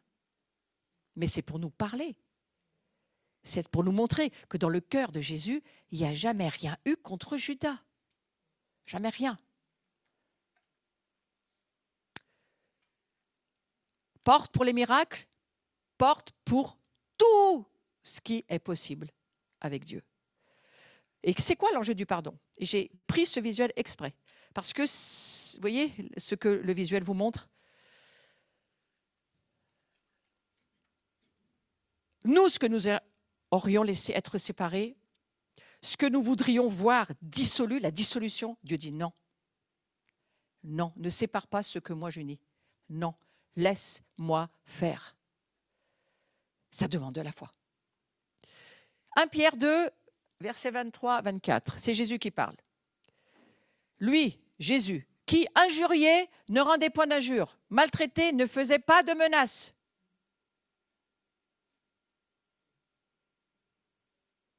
Pas de menaces. Lorsque nous menaçons quelqu'un, nous faisons notre propre justice. Nous sommes déjà en train d'appliquer une loi charnelle. Je dis cela parce qu'il faut que je le dise. Mais s'en remettait à celui qui juge justement, lui qui a porté lui-même nos péchés en son corps sur le bois, afin que, mort au péché, nous vivions pour la justice. Lui, par les meurtrissures duquel vous avez été guéris, nous libérer de notre justice humaine. Laissez Dieu faire sa justice. C'est ce dont il est question. Le non-pardon est inexcusable, inapplicable pour le sacerdoce que nous sommes pour Dieu. Nous sommes des prêtres, des sacrificateurs pour Dieu. Nous sommes à la fois prêtres et à la fois, nous aussi, nous amenons le sacrifice qu'est Jésus, mais nos propres vies sont aussi offertes en sacrifice vivant pour nous. Amenant louange, reconnaissance, gloire à Dieu pour sa justice. Et souvent, nous levons nos mains en disant « Ta justice, Seigneur ». Mais qu'en est-il au fond de nous, dans nos cœurs? Qu'en est-il? Alors, il faut, je crois, bien voir l'enjeu qui nous libère de la loi que personne ne peut suivre. Je le redis, la loi pour la justification, personne ne peut la suivre. Elle n'a pas été amenée pour être suivie de cette manière-là. Nous sommes sauvés par la grâce et par la foi de croire ce que Dieu dit de qui nous sommes, en Christ, par Christ. Et ensuite, la loi de l'esprit de vie, c'est le Saint-Esprit qui va te révéler dans ta saison, ton chemin, ce que tu as à vivre, la parole qui t'est utile pour avancer chaque jour et pour obéir au Seigneur. Donc Jésus, lui, s'en est remis, il s'est remis au juste juge. Faites confiance à la justice de Dieu. Oui, ce n'est pas le Dieu des bisounours qui passe tout, qui ne va rien dire et puis qui va laisser rentrer tout le monde. Non, ce n'est pas ça. Lisez la Bible, hein. Ce n'est pas ça du tout. Pas du tout. Mais nous, ce qu'il nous demande sur la terre, c'est de faire comme Jésus. Il ne nous demande pas d'être la justice. Jésus ne vient pas pour juger, il vient pour sauver. Plus tard, il viendra pour juger les vivants et les morts. Pour le moment, il vient sauver un monde qui a besoin de rencontrer l'amour de Dieu. C'est pour cela, je crois, que nous lisons ce que nous lisons.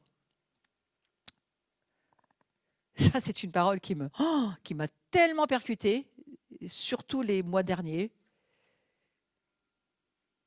J'ai dit au Seigneur, mais alors s'ils ne savent pas ce qu'ils font, on pardonne quoi en fait? Ils ne savent pas ce qu'ils font, on pardonne quoi? C'est une grande question. Pardonne-leur, a dit Jésus. Parce que je crois que la plupart des hommes ne voient pas dans le monde invisible ce que Satan fait. Ils sont la proie de la tyrannie d'un maître qu'ils ne connaissent pas, qu'ils ne voient pas. Je crois que c'est pour ça qu'il a dit ça, Jésus. Enfin, moi, c'est ma réponse. Vous avez la vôtre. Et si vous avez vu le film La Passion de Mel Gibson, j'avais été très impressionnée au début. Il y avait ces deux petites choses qui sortaient du nez de Adam et Ève. Et ça, il me semble que c'est ça. Hein. Et derrière était le diable. C'est très compliqué de comprendre que c'était le diable qui habitait déjà chez eux. Et je crois que la miséricorde de Dieu, qui voit comment l'humanité se fait avoir, ouais, ça va aussi jusque-là, je crois. Jésus savait qu'il ne savait pas ce qu'il faisait. Et regardez, Étienne accomplissait des miracles remarquables. Cela déplut à quelques hommes qui se mirent à discuter avec lui au sujet de l'enseignement qu'il donnait au temple. Mais la discussion tourna à leur confusion, car Étienne était rempli de la sagesse divine. Furieux, ses ennemis se saisirent de lui et l'amenèrent au Sanhédrin. Et là, ils firent comparaître de faux témoins. Vous voyez la justice que subit Étienne quand même. Hein. Et le grand prêtre lui demanda alors si ce que disaient les témoins était exact. Écoutez le discours d'Étienne. Étienne leur répondit par un long discours. Pour conclure, il parla de ceux qui avaient persécuté jadis les prophètes de Dieu. Hommes au cou raide, incirconcis de cœur et d'oreille, vous vous opposez toujours au Saint-Esprit. Ce que vos pères ont été, vous l'êtes aussi.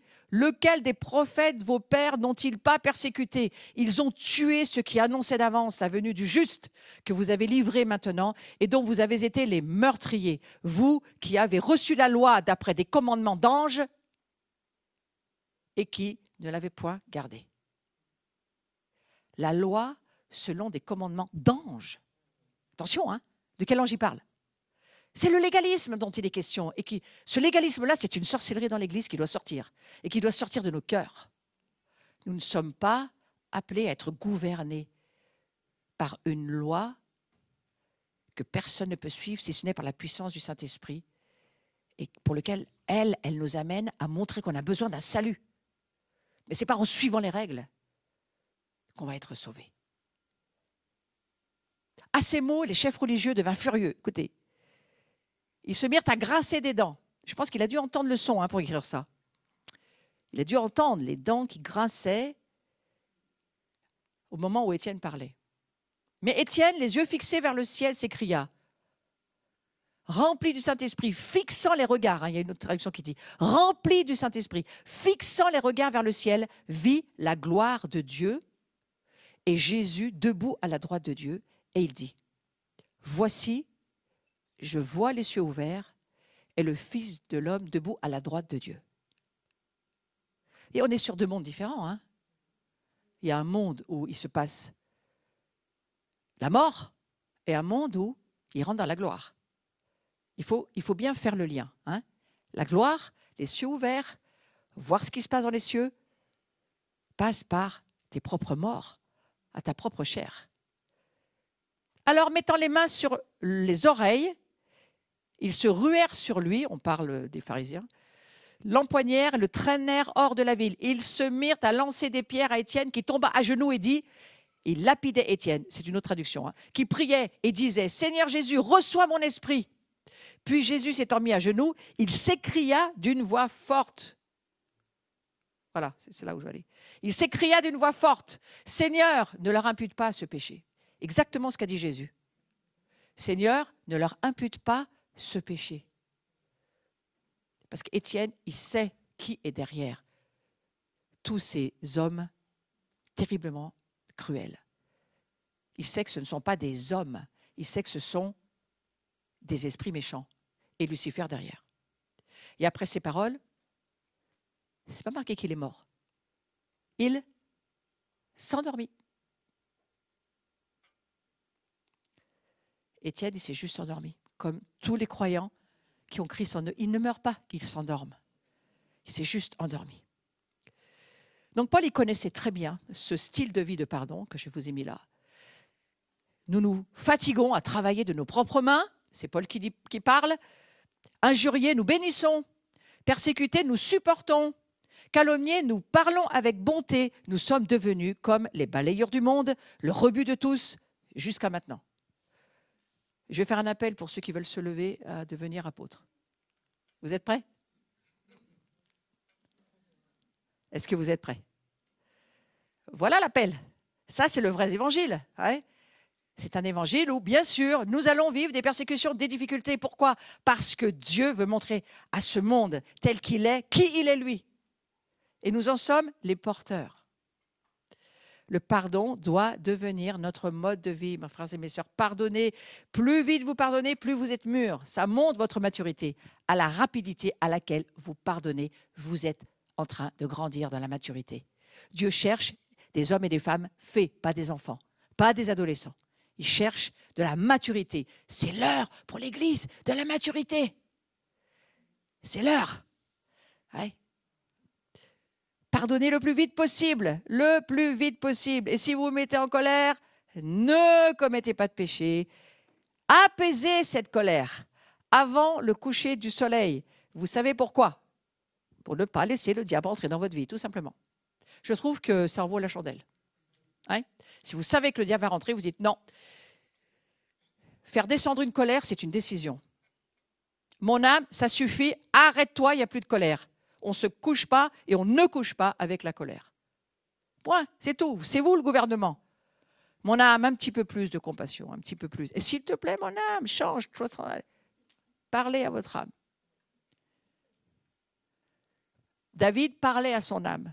Il avait compris David. C'est pour ça que tellement d'intimité entre David et le ciel, avec Jésus déjà.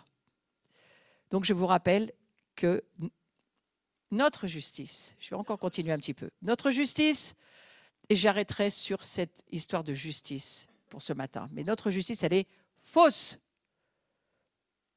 Il faut l'entendre, la justice humaine, charnelle est fausse, quoi qu'il en soit. Alors, vous vous battez pour que ça aille mieux, peut-être, mais elle est fausse, quoi qu'il en soit. Quelque chose ne tourne pas rond, ça c'est sûr, on marche sur la tête, ouais, on est tous d'accord là-dessus. Notre regard est faux. On ne voit pas les souffrances qu'on donne aux autres. On ne les voit pas, c'est très rare. On ne vit pas les souffrances que nous infligeons aux autres. Impossible. Et notre regard étant faux, notre justice ne peut pas être juste. Peut-être disproportionnée dans les deux sens. On peut parler de la charia, on peut parler du laxisme, on peut parler de cet Occident qui part dans tous les sens. Voilà. Notre justice, elle n'est pas juste. Notre cœur, il est partial. Nous devons accepter ces pensées. Nos jugements ne sont pas justes. Samuel devait oindre le futur roi en remplacement du roi Saül. Le prophète Samuel, voilà, il cherche à voir ce qu'il doit faire. Et on voit que le père de famille, il choisit, il lui présente tous ses fils. Hein, et puis, quand on dit que les prophètes ne se trompent pas, 7 fois il se trompe Samuel. C'est lui, non. C'est lui, non. 7 fois il va se tromper, en pensant que c'est le bon roi qui doit être oint. Et tous ceux qui lui sont présentés, ça ne fonctionne pas. Et Dieu lui répond non, pour chacun d'entre eux, c'est non. Non, non, non. À chaque fois, Samuel dit non, c'est pas lui. Non, c'est pas lui. Il essaye de savoir, Samuel. David, il n'avait pas été présenté. Parce qu'on disait, lui, c'est le bâtard. Lui, on ne sait même pas s'il fait partie vraiment de la famille. Il n'est pas comme les autres. Il ne ressemble pas à tout le monde. Vous connaissez ça, c'est l'enfant du facteur. Hein, voilà. C'est pas prouvé qu'il est de la famille. Hein. Et c'est aussi dans ce passage que Dieu dit qu'il ne regarde pas à l'apparence extérieure, mais au cœur. Lui, le Seigneur, il regarde au cœur. Et notre justice, c'est un vêtement souillé. Ésaïe 64, 6. Nous sommes tous comme des impurs. Toute notre justice est comme un vêtement souillé. Nous sommes tous flétris comme une feuille et nos crimes nous emportent comme le vent. Je vais vous la redire dans la version Darby, elle est pas mal non plus. Et tous nous sommes devenus comme une chose impure. Et toutes nos justices comme un vêtement souillé. Et nous sommes tous fanés comme une feuille, et nos iniquités comme le vent nous emportent. Vous vous souvenez de cette histoire de la femme adultère? Elle est amenée, alors qu'elle a été prise en flagrant délit d'adultère, là elle ne peut pas trop discuter. Il devait être amenés, hommes et femmes, tous les deux, pour être punis. Donc il y a la justice des castes. En plus, à cette époque-là, ce n'était pas facile. Hein. Et cette justice-là, on la retrouve dans plein de pays en ce moment, hein. Et on voit qu'elle monte dans des pays qui sont tenus par la sorcellerie luciférienne. On le sent, c'est là, ça monte. Il y a des géants en ce moment qui sont debout. Nos proches, nos communautés, nos amis, on les voit parfois comme autour de cette femme adultère qui est là. Et on a des esprits de clan et notre justice est parfaite. Et certaines églises pensent aussi que leur justice est parfaite et qu'il faut, voilà, il faut suivre. Moi, je dis ce que dit l'Écriture.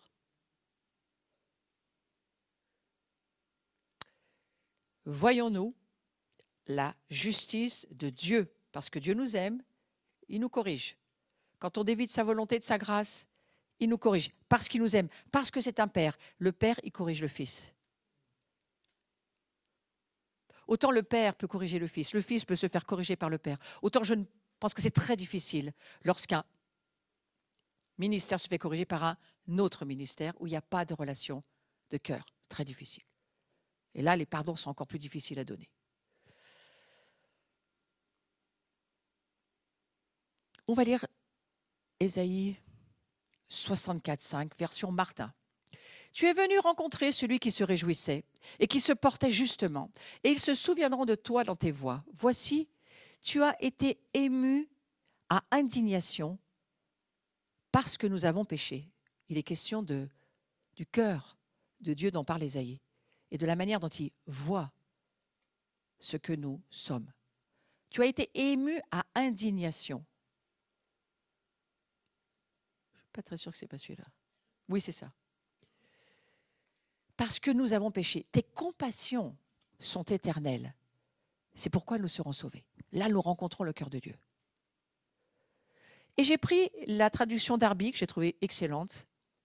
Tu viens à la rencontre de celui qui se réjouit à pratiquer la justice. De ceux qui se souviennent de toi dans tes voies. Voici, tu as été courroucé et nous avons péché. En tes voies est la perpétuité et nous serons sauvés. Frères et sœurs, nous avons perpétuité avec Dieu dans le salut. La justice de Dieu, c'est perpétuité pour nous. C'est ce que Dieu veut. Perpétuité dans sa grâce et ses compassions. Et Dieu, voyez-vous, son cœur, il est ému à indignation quand on pêche, quel que soit le péché.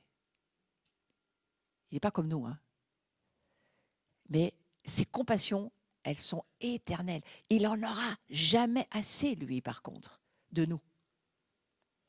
Waouh! C'est énorme. Mais il aime ceux qui se souviennent de qui il est.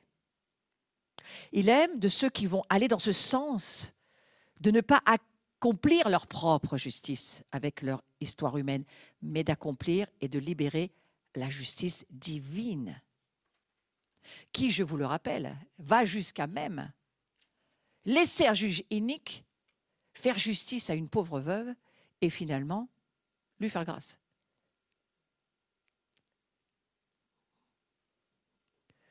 Alors, quelque chose que nous devons voir, Dieu veut nous amener à la repentance, pour nous bénir, bien sûr, et pour voir uniquement sa justice s'exercer. Ce que Dieu veut voir, c'est sa justice. Et sa justice, c'est de ne plus nous voir pécher, de ne plus voir le péché nous détruire. Et il veut que nous puissions voir son cœur, le Seigneur, comment lui il est. Donc bien sûr qu'il faut renoncer à notre justice, renoncer à notre propre justice. C'est terrible, c'est la Bible qui le dit, hein. Il est terrible de tomber entre les mains du Dieu vivant. Oui, bien sûr, je l'ai lu ce passage. Il ne tient pas le coupable pour innocent, bien sûr que non. Il faut supplier Dieu pour ceux qui nous ont fait du mal. C'est pour ça qu'Étienne va dire ne leur impute pas, c'est pas grave, Dieu, j'ai rien reçu en fait, je m'en fiche, je suis déjà au ciel, j'ai rien vu, j'ai pas de souci avec ceux qui m'ont lapidé. C'est pas grave, il faut qu'ils soient sauvés. À qui tu pardonnes, il est pardonné. À qui tu pardonnes pas, il n'est pas pardonné. Vous vous rendez compte de la responsabilité du sacerdoce que nous sommes sur la terre. Nous décidons de ce que deviennent les autres. Ce n'est pas Dieu qui décide aujourd'hui, c'est nous. C'est pour ça que j'écris un tout petit livret qui s'appelle Le sacerdoce royal et qui parle de cela, du pardon. Nous gouvernons de la part de Dieu sur cette terre. À qui nous pardonnons, Dieu pardonne. À qui nous ne pardonnons pas, Dieu ne pardonne pas. Oh, mais quelle responsabilité impressionnante. Ouais, moi, j'avoue que je ne veux pas empêcher quelqu'un de recevoir la grâce de Dieu. Hébreux 12, 15. Je l'avais lu quand j'ai fait la journée sur l'amertume. Prenez garde que personne ne soit privé de la grâce de Dieu. Mais on va dire autrement. Prenez garde que personne ne soit privé de votre pardon.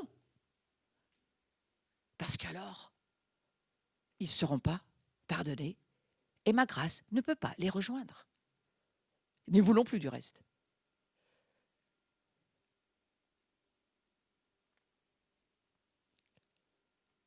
Voilà où nous allons. Même si on ne parle pas français, on peut comprendre. Nous avons accès au trône de la grâce. Vous remarquez que dans Hébreux 12, il n'est pas écrit le trône du jugement. Approchez-vous donc avec une pleine assurance du trône de la grâce. Parce que Dieu est indigné lorsque nous péchons, lorsque nous nous faisons avoir, lorsque nous sommes trompés, lorsque nous sommes séduits. C'est le cœur de Dieu qui est indigné. Et c'est lui qui veut nous aider. Parce qu'il sait que le diable est un menteur, un trompeur, un voleur, un égorgeur, un tout ce que vous voulez qui va détruire votre vie. Donc je crois que quand on voit cette image, on se dit, c'est ce que Dieu veut pour tout le monde.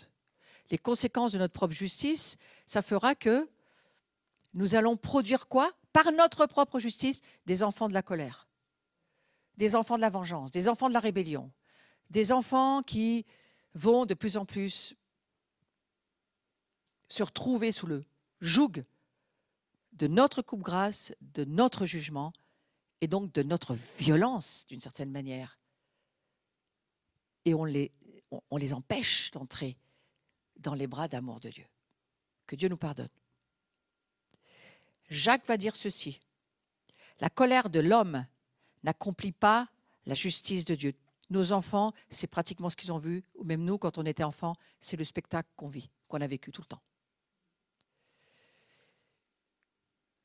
Que Dieu nous aide à ne plus manifester ce genre de choses. La colère de l'homme. La colère de Caïn, qui fait qu'il tue son frère. Parce que tout simplement quoi, Caïn, il est énervé parce que c'est pas lui qui a eu le compliment de Dieu. Il dit, c'est bien, Abel, il a bien écouté ce que papa et maman, Adam et Ève ont expliqué, qu'en fait, oui, l'agneau, c'est son cœur, il y tenait, il a donné quelque chose qui lui coûtait. Toi, tu voulais juste montrer tout ce que tu savais faire. C'est bon, quoi, Caïn, c'est pas ça que je te demandais. Enfin, c'est en français courant, d'accord. Mais combien de fois on veut que les autres voient ce qu'on fait? On a besoin d'être reconnu, d'être apprécié, d'être... Dieu dit non, c'est pas ça, mon royaume, c'est pas ça. Et cette colère qui monte parce qu'en nous, on n'a pas ce qu'on attend. Vous entendez ce que je suis en train de vous dire, hein? On n'a pas ce qu'on attend. On a des attentes. Mais si vous creusez derrière vos attentes, ça vous amène où? Dans votre propre justice. On a des attentes pour qu'on puisse voir qu'on est la bonne personne. Qu'on a fait la bonne chose. Parce qu'on a envie d'être bon et saint. Mais voilà, ce n'est pas ce que Dieu nous demande. Et cette colère-là, elle est démoniaque. Elle tue, elle nous sépare de Dieu, elle collabore avec les ténèbres. Et c'est pour ça que la Bible dit, ne te couche pas sur ta colère. Tu pourrais presque dire, ne te couche pas avec la colère. Ne couche pas avec la colère. Ne passe pas la nuit avec elle. Ne produis pas. Vous savez ce que ça veut dire? C'est comme, moi, je ne vous explique pas. C'est quand même clair. Quand on couche avec quelqu'un, en général, il y a une production qui arrive, non? C'est quand même ça que veut dire Jésus. Hein. Il veut dire, ne produis pas quelque chose dans ton union spirituelle avec ces démons parce qu'ils vont produire autre chose. Ouais. Donc, c'est là. Enfin, j'ai un petit peu expliqué, je ne suis pas sûre que tout le monde avait compris. Donc, j'y vais, d'accord. Mais il y a des conséquences au fait de coucher avec la colère. Pourquoi? Parce que colère et violence, ce sont des esprits méchants et qu'elle n'accomplit pas du tout, mais pas du tout, ce que Dieu voudrait accomplir. La colère rentrée, elle produit des tas de maladies. Donc ça, je l'ai mis pour que ceux qui vont aller voir le replay peuvent le lire. Mais la violence, la colère, je ressens de la colère, je peux soit choisir la violence, soit choisir la non-violence. Si je choisis la violence, crier, frapper, ravaler, voilà, ça, c'est ce que ça va produire. Si je choisis la non-violence, c'est mon choix. Je choisis de dire non, parce que la colère, c'est violent. Hein. Non. Non. Donc, je m'en éloigne. Dire que je ressens de la colère, je le dis, je respire pour me calmer, je bouge pour évacuer les tensions. On a des moyens de se battre contre la colère. Exprimer calmement ses besoins, faire descendre ses émotions primaires, parce que souvent on ne peut pas les gérer, les émotions primaires. Demander de l'aide, écrire pour dire ce qui ne va pas, ce dont j'ai besoin, dessiner même ma colère. Les enfants, on les fait dessiner pour que ça sorte quand ils n'en peuvent plus. Surtout ceux qui ont vécu des abus, et entre autres sexuels, très compliqués. Et quand on voit leur dessin, on fait « Ah, ben, il y a quand même quelque chose qui est là, quoi. » Et au moins, ça sort. Ouais. Mais on a des moyens humains, mais on a aussi des moyens spirituels. La colère est un mauvais esprit. Et la colère, elle se chasse au nom de Jésus. Mais attention, il y a un travail à faire en nous-mêmes pour décider de ne pas collaborer avec ça.